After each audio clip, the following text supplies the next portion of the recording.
بسم اللہ الرحمن الرحیم، السلام علیکم۔ پوائنٹ وائز کے ساتھ میں ہوں محمد عثمان بٹ، اور میرے ساتھ موجود ہیں یاسر الیاس صاحب۔ اب تو کسی تعارف کے محتاج نہیں رہے۔ یاسر صاحب سے ہم آج بہت اہم ایک معاملہ ہے، اس سے بات کریں گے کہ حکومت اس وقت کہاں کھڑی ہے، کیونکہ حکومت کے جو اتحادی ہیں، جو اس کے پلرز ہیں، سائڈ سے انہوں نے سپورٹ دیا ہوا ہے، وہ اس سے پہلے بھی ان کی طرف سے کچھ نہ کچھ شکوے شکایتیں چل رہی تھی، مگر اب تو ایک پایا جو ان سے ہے وہ سرک گیا ہے۔ تو یہ سرکنا جو ان سے ہے حکومت کے لیے خطرے کا باعث تو نہیں ہو سکتا؟ بسم اللہ الرحمن الرحیم۔ بٹ سر دیکھیں، صورتحال نمبر گیم کے حوالے سے تو حکومت ابھی کمفرٹیبل ہے، کوئی اتنا خاص قسم کا بحران نظر نہیں آ رہا۔ حکومتی اتحاد جو تھا وہ 184 اراکین پر مشتمل تھا، جس میں 4 ووٹ،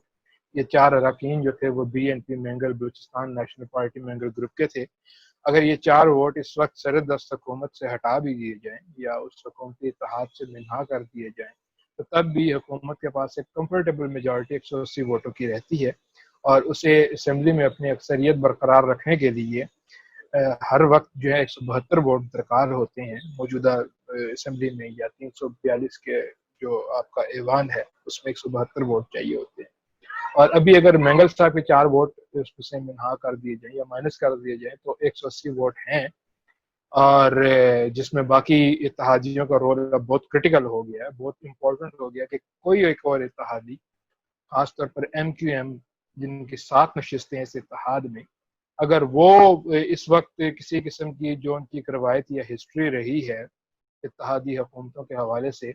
وہ کوئی لغزش کا مظاہرہ کرتے ہیں یا وہ اپنے 7 ووٹ جو ہیں وہ سسپینڈ کرتے ہیں کسی بھی طرح سے، تو پھر حکومت کے لیے بہت زیادہ مسائل شروع ہو جاتے ہیں۔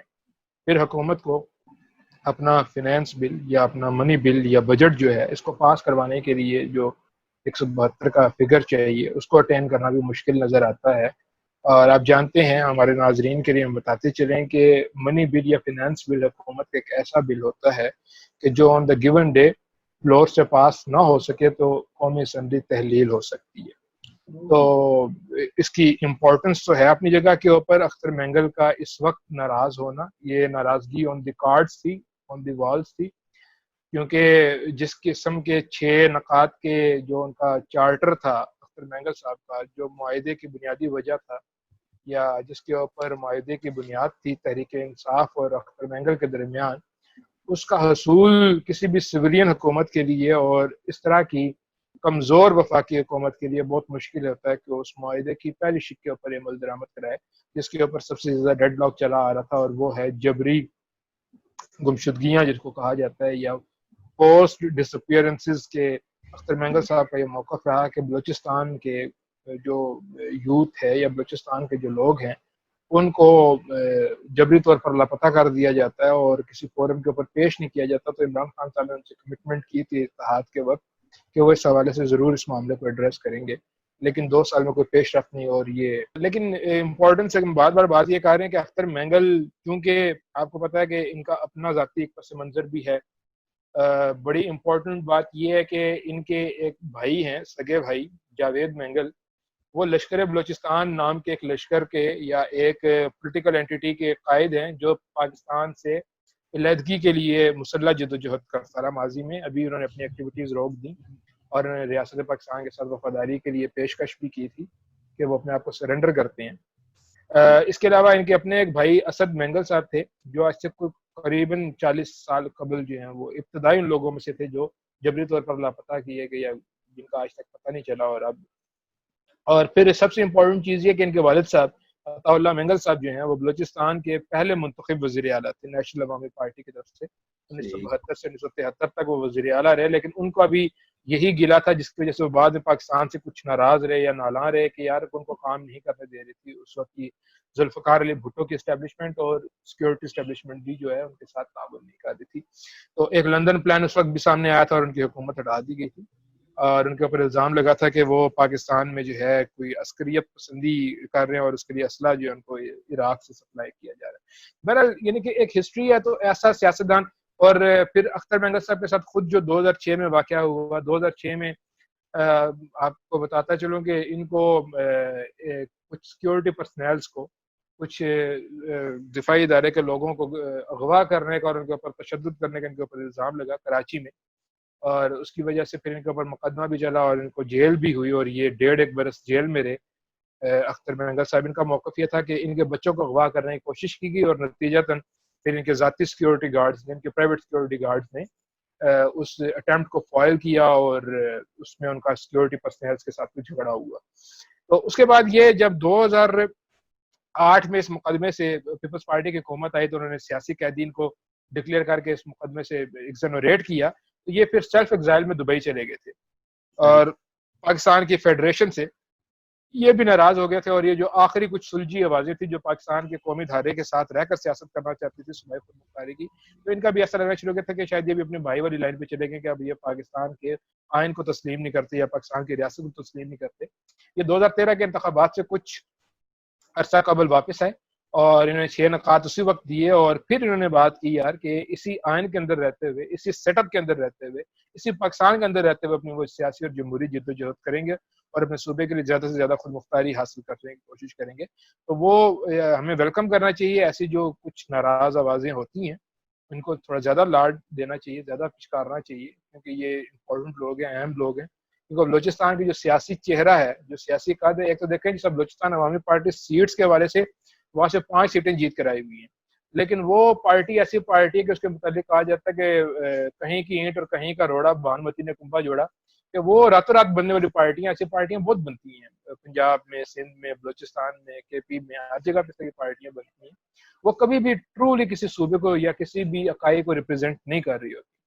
تو اختر مینگل صاحب بہرحال بلوچستان کی جو منتخب قیادت ہے اس کا سب سے بڑا چہرہ ہے، اس کے علاوہ دوسری پارٹی نیشنل پارٹی ہے، تو ان کو ضرور امپورٹنس ملنی چاہیے۔ تو یاسر صاحب کوئی امکان ہے کہ وہ جو جن نکات پہ معاملات رکے ہوئے ہیں ان کا کوئی حل ہو سکے؟ آج سر یہ ایک پہلے ان کی ملاقات چیئرمین سینٹ صاحب نے ملاقات کی ہے، اب ظاہری بات ہے حکومت اتحادی تو ہیں تو انہوں نے کوشش تو شروع کر دی ہے انہیں واپس لانے کی اور ملاقاتیں بھی ہوئی ہیں اس سلسلے میں، تو کوئی امکان ہے کہ یہ بجٹ والے معاملے سے، ویسے تو آپ نے کہا کہ بجٹ سے کوئی فرق نہیں پڑے گا، مگر کوئی جلد ان کے واپس آنے کا امکان ہے یا اب یہ گئے بس؟ اللہ کرے تھے دیکھیں، اب پتہ نہیں کس قسم کی سیاسی بساط بچھ رہی ہے، آگے کیا سیاسی چالیں چلتی ہیں۔ 2-4 دنوں میں کہہ رہا ہوں کہ جو باقی اتحادی جماعتیں ہیں ان کے رویے سے پتہ چل جائے گا۔ ایک اور سوال بھی یہاں ایڈ کر لیں اس کے ساتھ ہی، وہ آپ نے درمیان میں جہانگیر ترین صاحب کی بات کی تھی، تو ایک یہ بھی کنسپریسی تھیوری سامنے آ رہی ہے کہ جی اس کے پیچھے بھی جہانگیر ترین صاحب ہو سکتے ہیں، تو جیسے لانے کے لیے جہانگیر ترین صاحب استعمال ہو سکتے ہیں تو کیا لے جانے کے لیے بھی استعمال ہو سکتے ہیں؟ میرا خیال ہے اس میں اتنی جان نہیں ہے، اس بات میں، اس مفروضے میں جہانگیر ترین جو ہیں وہ اتنے طاقتور نہیں ہیں کہ وہ ریاست کی سطح کے اوپر اس قسم کی کسی جماعت کے اتحاد میں اور کسی جماعت کے اتحاد سے باہر کر سکیں۔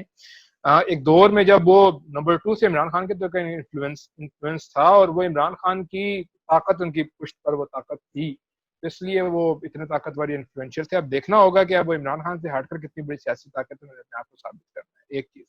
دوسری چیز امپورٹنٹ یہ ہے بٹ صاحب، جو میں اس سے پہلے بات کر رہا تھا کہ جس طرح صادق سنجرانی صاحب نے کوششیں شروع کر دی ہیں،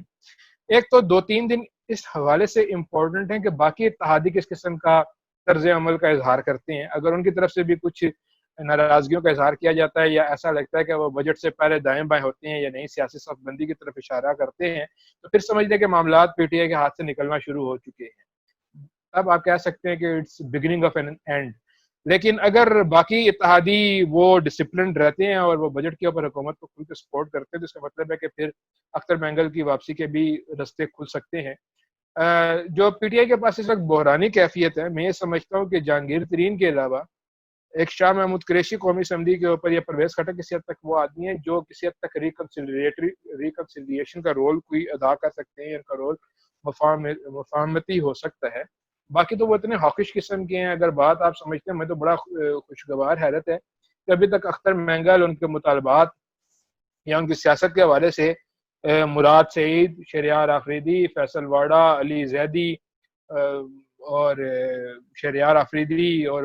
علی محمد خان، اس قسم کا جو پی ٹی آئی کا چہرہ ہے، شکر ہے انہوں نے کوئی اپنی طرف سے کوئی بے پر کی نہیں چھوڑی، ورنہ مجھے تو لگ رہا تھا کہ وہ چڑھائی کریں گے بوٹوں سمیت ایک جماعت کے اوپر اور نزاکت کو جانے بنا کہ وہ کس قسم کے معاملات ہیں اس جماعت کے ساتھ یا صوبے کے ساتھ پاکستان کے۔ اللہ کا بڑا شکر ہے کہ فیصل واڑہ ابھی تک نہیں بولے اور مراد سعید ابھی تک نہیں بولے اس معاملے پہ، ورنہ یہ معاملات بہت زیادہ خراب ہو سکتے ہیں۔ تو جو سنجیدہ قسم کی ان کے پاس قیادت ہے،